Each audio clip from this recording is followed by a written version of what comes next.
Hi friends, welcome to my channel.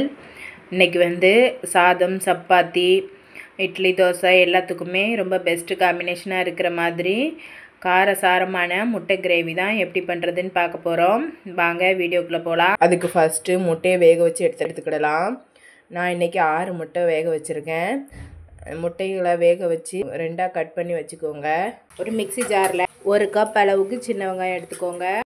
இது கூடவே ஒரு 3 பச்சை மிளகாய் சேர்த்துக்கோங்க. சேர்த்து இதை நல்லா பேஸ்ட் மாதிரி அரைச்சி எடுத்துக்கோங்க. இந்த மாதிரி தண்ணி சேர்க்காமல் அரைச்சி எடுத்துக்கோங்க. ஃபஸ்ட்டு ஒரு பாத்திரத்தில் எண்ணெய் ஊற்றிக்கோங்க. ஒரு 2 ஸ்பூன் மிளகாத்தூள் போட்டுக்கோங்க. கொஞ்சமாக மஞ்சள் பொடி. எண்ணெய் ஹீட் ஆகிற முன்னே போட்டுக்கோங்க, இல்லைன்னா அந்த மிளகாத்தூள் எல்லாம் கரிஞ்சு போயிடும். ஒரு 1/4 ஸ்பூன் அளவுக்கு உப்பு சேர்த்துக்கோங்க. உப்பு சேர்த்து நல்லா கிளறி மிக்ஸ் பண்ணி விடுங்க. இப்போ இதிலையே வேக வச்சு வச்சுருக்க முட்டையை 2ஆக கட் பண்ணி சேர்த்துக்கோங்க. இதில் 5 முட்டை மட்டும் சேர்த்துருக்கேன். ஒரு முட்டையை நம்ம 6 முட்டை வச்சோம், அதில் 5 முட்டை மட்டும் சேர்த்துருக்கோம். 1 சேர்க்கலை, அது பின்னாடி சொல்கிறேன். கொஞ்சமாக வெந்ததுக்கு அப்புறமா பெரட்டி விடுங்க. முட்டையெல்லாம் நல்லா ஃப்ரை ஆகிடுச்சு. இப்போது முட்டையை மட்டும் தனியாக எடுத்துக்கலாம். இதே பாத்திரத்தில் தான் நம்ம செய்ய போகிறோம். இந்த எண்ணெய் பத்தாது, அதனால் இன்னும் கொஞ்சம் எண்ணெய் சேர்த்துக்கலாம்.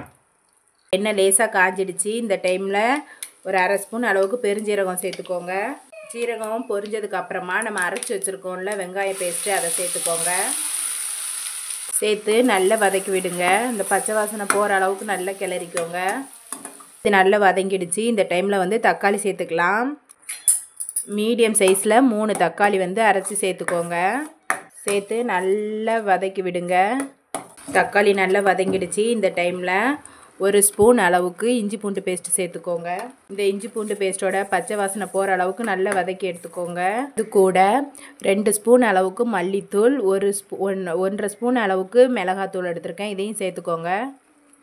சேர்த்து நல்லா மிக்ஸ் பண்ணி விடுங்க. இது எண்ணெயிலே இந்த மசாலா கொஞ்சம் வதங்கட்டும். தக்காளி மசாலா எல்லாம் சேர்ந்து இந்த மாதிரி தொக்கு மாதிரி வதங்கி வரும். இந்த டைமில் நம்ம தண்ணி சேர்த்துக்கலாம். உங்களுக்கு எப்படி தண்ணியாக வேணுமா கட்டியாக வேணுமோ அதுக்கேற்ற மாதிரி சேர்த்துக்கோங்க. நான் இன்றைக்கி கட்டியாக செய்கிறேன், அதனால் 1 கிளாஸ் அளவுக்கு தண்ணி சேர்த்துக்கோங்க. கொஞ்சம் கிரேவி கன்சிஸ்டன்சிக்கு வரும். இப்போது இதை மூடி போட்டு ஒரு 5 நிமிஷம் வேக விடுங்க, மீடியம் ஃப்ளேமில் வச்சு. இப்போ பாருங்கள், இந்த தக்காளியெல்லாம் ஓரளவுக்கு நல்லா வெந்துடுச்சு. இந்த டைமில் நம்ம வந்து ஒரு முட்டை வந்து போடாமல் மிச்சம் வச்சுருந்தோம்ல, அந்த முட்டையை இந்த மாதிரி துருவி சேர்த்துக்கோங்க. இந்த மாதிரி துருவி சேர்க்கும்போது ரொம்ப டேஸ்ட்டாக இருக்கும். தேவையான அளவு உப்பு சேர்த்துக்கோங்க. இது ஒரு 10 நிமிஷம் நல்ல மீடியம் ஃப்ளேமில் வேகட்டும். பாருங்கள், நல்ல எண்ணெய் பிரிஞ்சு வர ஆரம்பிச்சிடுச்சு. இந்த டைமில் நம்ம வறுத்து வச்சுருக்கிற முட்டையை சேர்த்துக்கலாம். முட்டை சேர்த்து மீடியம் ஃப்ளேமில் 3 நிமிஷம் வேக விடுங்க. அதுக்கப்புறமா திருப்பி போட்டுக்கலாம். 3 நிமிஷம் வெந்துடுச்சு. இப்போ எல்லா முட்டையும் திருப்பி போட்டுக்கலாம்.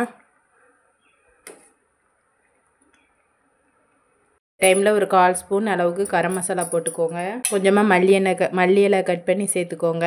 இப்போ இது இப்படியே ஒரு நிமிஷம் மட்டும் வேகட்டும். வேக விடுங்க சிம்மில் வச்சு. இப்போ 1 நிமிஷம் ஆயிடுச்சு. ஓப்பன் பண்ணி பார்க்கலாம். பாருங்கள், நல்ல எண்ணெய் பிரிஞ்சு நல்லா வர ஆரம்பிச்சிடுச்சு. இந்த டைமில் நம்ம அடுப்பை ஆஃப் பண்ணிக்கலாம். அவ்வளோதான் ஃப்ரெண்ட்ஸ், நம்மளோட முட்டை கிரேவி வந்து அருமையாக ரெடி ஆகிடுச்சு. நீங்களும் இதே மாதிரி இதே அளவுகளோடு உங்கள் வீட்டில் செஞ்சு பாருங்கள். செஞ்சு பார்த்துட்டு எப்படி வந்ததுன்னு கமெண்டில் சொல்லுங்கள். என்னோடய வீடியோ உங்களுக்கு பிடிச்சிருக்கும்னு நம்புகிறேன். என்னோடய வீடியோ பிடிச்சதுன்னா என்னோடய சேனலை சப்ஸ்கிரைப் பண்ணி சப்போர்ட் பண்ணுங்கள். என்னோடய வீடியோவுக்கு லைக் பண்ணுங்கள், கமெண்ட் பண்ணுங்கள். உங்கள் ஃப்ரெண்ட்ஸ் அண்ட் ஃபேமிலிக்கு ஷேர் பண்ணுங்கள். பாய்.